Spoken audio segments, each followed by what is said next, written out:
Les usines soviétiques ont produit 57 000 chars T-34 pendant la guerre. 45 000 d'entre eux ont été détruits ou abandonnés. Le taux de perte a atteint 79%, faisant du service dans un équipage de T-34 l'une des professions les plus meurtrières de la Seconde Guerre mondiale. Après les premiers affrontements, les généraux allemands ont qualifié ce char de meilleur véhicule de combat de la guerre. Les tankistes soviétiques, qui ont survécu dans des tourelles en feu, l'ont qualifié de cercueil d'acier.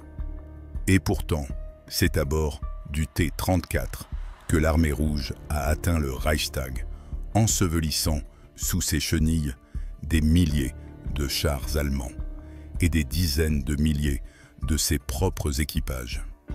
Comment un char avec une capacité de survie aussi effroyable est-il devenu le symbole de la victoire dans la guerre la plus sanglante de l'histoire? Pour comprendre cela, il faut remonter au début. Au printemps 1940, alors que la Blitzkrieg allemande transformait les armées européennes en statistiques de campagne perdues, le commandement soviétique était confronté à un problème évident. Les chars légers BT étaient rapides, mais leur blindage ne pouvait même pas résister aux fusils anti-chars.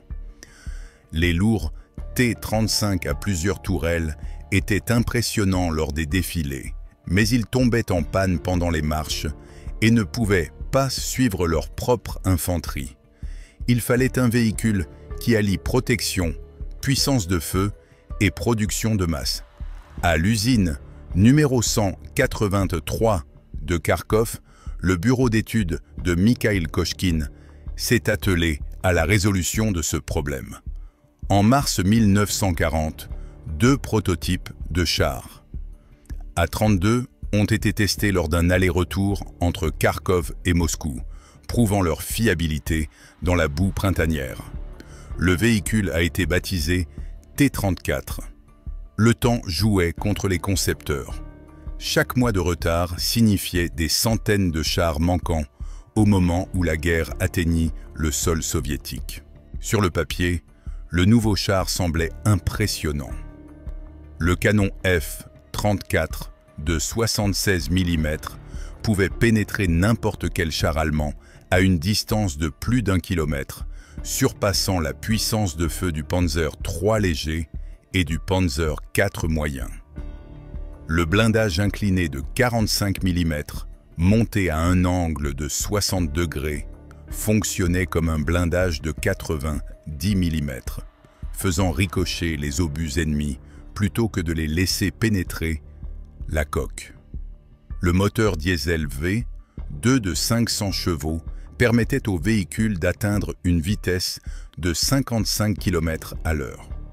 Il offrait une autonomie de 400 km contre 300 km pour le Panzer IV allemand, même si le char soviétique était nettement plus puissant et plus rapide. Le diesel était moins cher et moins rare, et son point d'éclair était de 40 degrés Celsius, contre moins 40 pour l'essence, ce qui réduisait théoriquement le risque d'incendie en cas d'impact d'un obus.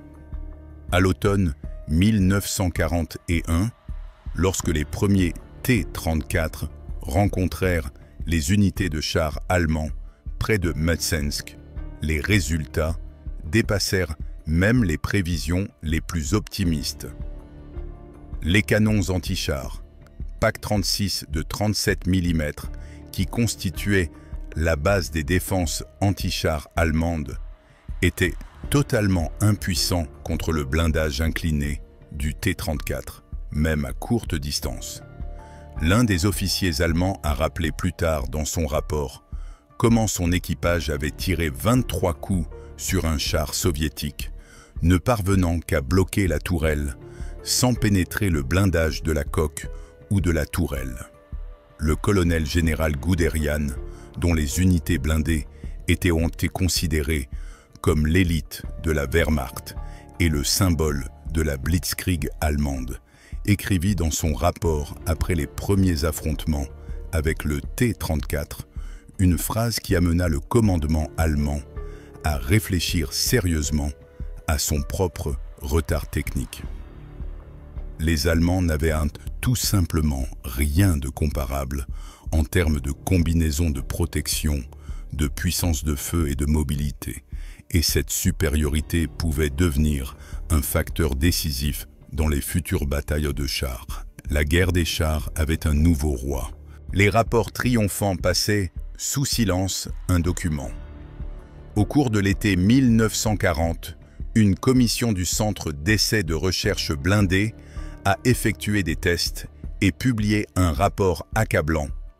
Le char T-34 ne répondait pas aux exigences modernes pour cette classe de véhicules de combat. La boîte de vitesse nécessitait plus de 50 kg de force par levier pour changer de vitesse, transformant la conduite en une lutte physique épuisante.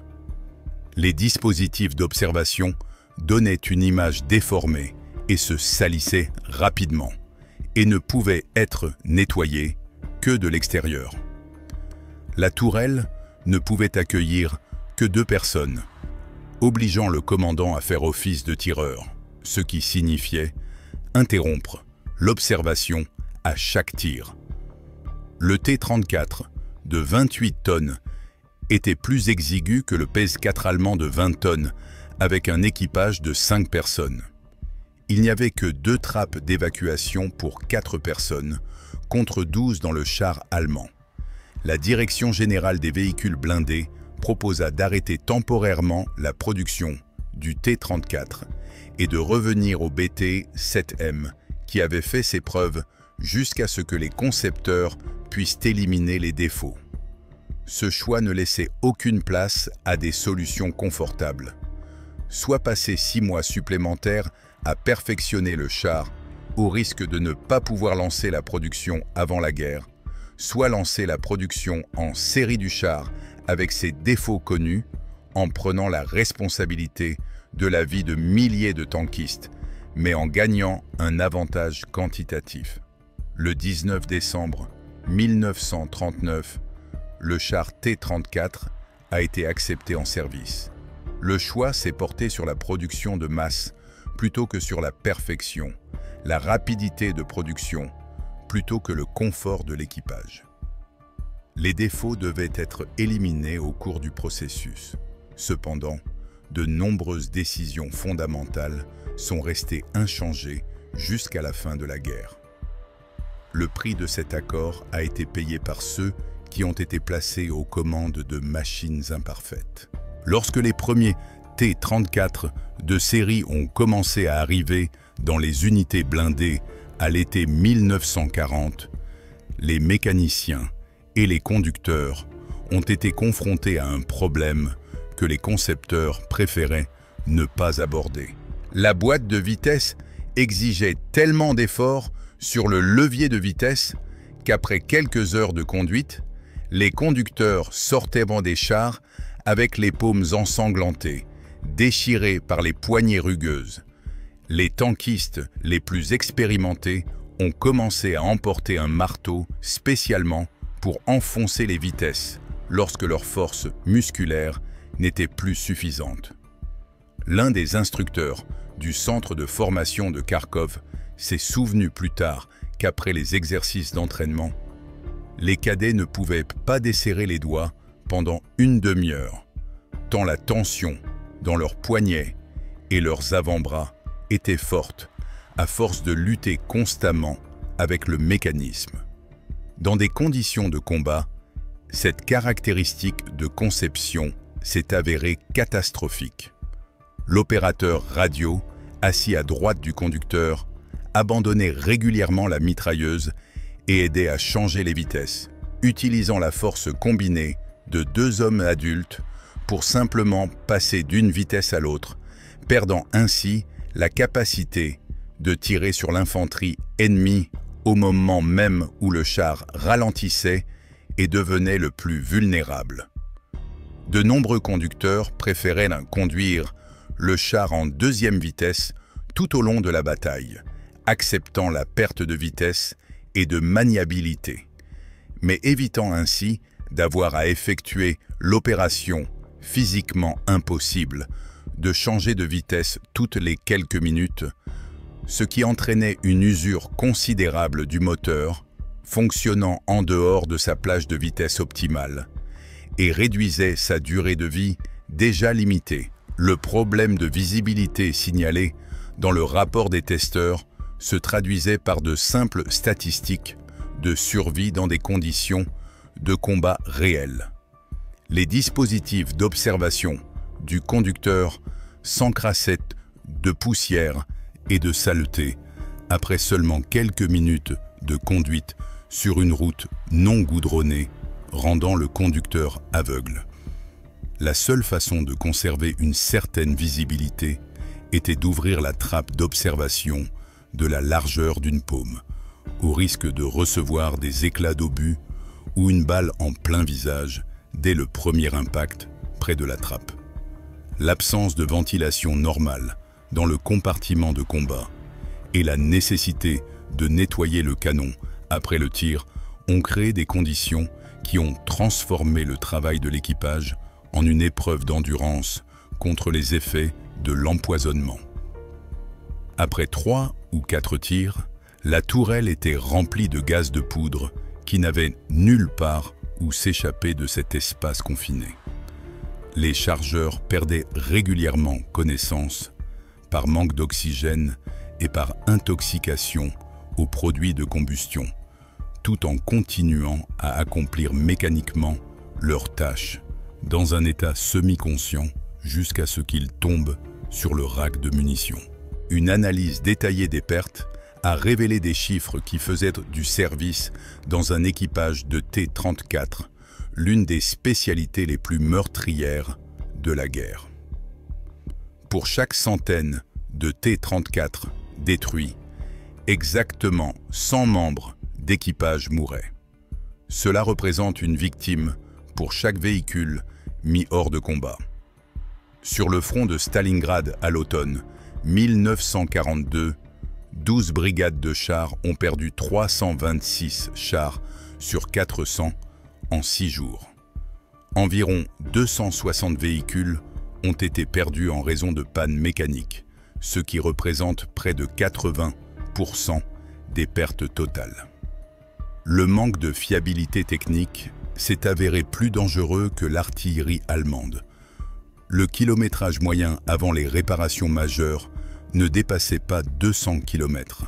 En 1942, il n'était que de 66 km. À l'automne 1942, Staline a été informé que les chars étaient plus souvent perdus à cause de pannes qu'au combat. Sa réaction a été immédiate. Le commandant suprême déclara qu'il s'agissait d'actes de sabotage et de vandalisme commis par des équipages qui fuyaient le combat. Un ordre fut donné. Tout char abandonné en raison d'une panne ou d'un soupçon de sabotage entraînerait la rétrogradation de l'équipage dans l'infanterie, ce qui, en temps de guerre, équivalait à une condamnation à mort. Le 9 octobre 1941, l'ordre numéro 0404 stipulait que seuls les officiers, y compris les colonels servant comme commandants de bataillon, pouvaient être affectés aux chars T-34 et K-Sekfin. Un mois plus tard, l'ordre numéro 0433 renforça les exigences. Les équipages des chars devaient être composés exclusivement de personnel de commandement. Il ne devait plus y avoir de soldats, même sur les chars légers. En août 1943, Rotmistrov, commandant de la 5e armée blindée de la garde, écrivit une lettre à Zhukov dans laquelle il faisait une observation amère. La technologie des chars n'avait pas progressé du tout pendant la guerre. Les défauts du premier modèle de série, allant de la boîte de vitesse à la tourelle exiguë et à la mauvaise visibilité, n'avaient toujours pas été corrigés. Cet aveu signifiait qu'après 2 ans de guerre, les problèmes fondamentaux identifiés en 1940 restaient sans solution. Dans le même temps, la production ne faisait que s'accélérer. Paradoxalement, ce sont les simplifications qui rendaient le T-34 dangereux pour ses équipages, qui en faisaient l'arme idéale pour une guerre d'usure. La simplicité de sa conception permettait de le réparer sur le terrain. Les véhicules endommagés étaient évacués, les trous étaient soudés, les pièces étaient remplacées et ils étaient remis en service en quelques jours. Une seule coque pouvait participer à des dizaines de batailles, changeant de moteur, de transmission et d'équipage avec la même régularité que les chars allemands changeaient de munitions. Pendant la bataille de Koursk, les équipages changeaient régulièrement jusqu'à 5 véhicules par bataille. L'expérience des tankistes restait avec les troupes. Dans le même temps, le métal était un matériau consommable que les usines produisaient plus rapidement que les centres de formation ne pouvaient préparer les conducteurs. Certains tankistes ont survécu en changeant de véhicule comme de gants, tandis que les chars étaient détruits en masse. En 1944, le T-34-85 est apparu avec une tourelle agrandie pouvant accueillir 3 personnes, ce qui permettait de séparer les fonctions de commandant et de tireur. Le canon de 85 mm pouvait engager les Tigres et les Panthers, et la tourelle du commandant résolvait le problème de visibilité. Cependant, la transmission et la ventilation restaient les mêmes. Les Tigres et les Panthers allemands étaient techniquement supérieurs au T-34 à tous égards, sauf un. L'Allemagne ne pouvait pas produire des chars complexes en quantité suffisante. Pendant la guerre, les Allemands ont produit 1300 Tigres et 6000 Panthers. Les usines soviétiques produisaient 15 000 T-34 par an. Lorsqu'un Tigre rencontrait 5 chars soviétiques, il en détruisait 3 ou 4, mais le 5e parvenait à percer et à le toucher sur le côté. La production de masse compensait les lacunes grâce à l'arithmétique de la guerre d'usure. Au printemps 1945, le bilan final a été calculé avec une précision impitoyable. Les usines soviétiques ont produit 57 000 chars, T-34, le char le plus produit en série pendant la guerre. 45 000 ont été détruits, abandonnés ou mis hors service. Le taux de perte a atteint 79%. L'Allemagne a perdu plus de 15 000 chars de tout type sur le front oriental entre 1941 et 1944, soit 3 fois moins que les pertes soviétiques en chars moyens seulement. Ce ratio semblait monstrueux à tous points de vue, sauf d'un point de vue stratégique. L'armée rouge a perdu des chars plus rapidement que n'importe quelle autre armée dans l'histoire. Pourtant, elle les produisait plus rapidement que n'importe quelle industrie ne pouvait les détruire. Chaque T-34 détruit était remplacé par 2 nouveaux, tandis que chaque char allemand perdu représentait un vide irremplaçable. Le 9 mai 1945, les tankistes soviétiques sont entrés dans Berlin à bord de T-34, qui avaient fait le chemin de la Volga au Reichstag. Le T-34 n'était pas le meilleur char de la Seconde Guerre mondiale en termes de confort pour l'équipage. Il n'était pas le meilleur en termes de fiabilité de ses mécanismes, ni en termes de survie des personnes assises à l'intérieur de sa coque exiguë. Les tankistes allemands travaillaient dans des véhicules dotés d'une ergonomie bien conçue, de dispositifs d'observation de haute qualité et de communication fiable, ce qui faisait de leur travail un métier professionnel plutôt qu'une épreuve d'endurance physique. Mais le T-34 s'est avéré suffisamment performant pour la guerre que menait l'Union soviétique. suffisamment simple pour être produit à des dizaines de milliers d'exemplaires dans des usines évacuées, suffisamment simple pour être réparé et remis en service après des dommages qui auraient transformé un char allemand en un tas de ferraille, produit en série en quantité suffisante pour compenser les pertes horribles et poursuivre l'offensive lorsque l'ennemi était à court de réserves. L'URSS était prête à payer un prix que les autres pays ne pouvaient et ne voulaient pas payer.